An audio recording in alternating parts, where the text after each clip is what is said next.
বুকের ভিতর খুব ব্যথা, নিঃশ্বাস নিতেও পারছি না। কি হয়েছে মা? তুমি এমন করছো কেন? ডাক্তার সাহেব, ডাক্তার সাহেব, তাড়াতাড়ি আমার মাকে দেখতে আসুন। আমার মা 2 ঘন্টা ধরে কথা বলছে না। ডাক্তার সাহেব, আমার মায়ের কি হয়েছে?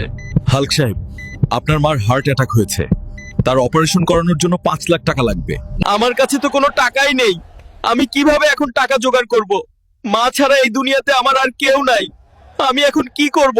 কেউ যদি আমাদের অপরাজিত চ্যাম্পিয়ন থানোসকে পাঁজাতে হারিয়ে দেন, তাহলে আপনি পাবেন 7 লাখ টাকা। আমার মায়ের অপারেশনের জন্য এই পাঞ্জা কম্পিটিশন আমাকে জিততেই হবে। কি হাল্ক, তোর গায়ে কি বল নেই? আমার মায়ের দোয়া আমার উপর আছে, আমিই জিতবো। ডাক্তার সাহেব, ডাক্তার সাহেব, আমি টাকা জোগাড় করে ফেলেছি। আমার মায়ের অপারেশন তাড়াতাড়ি শুরু করুন।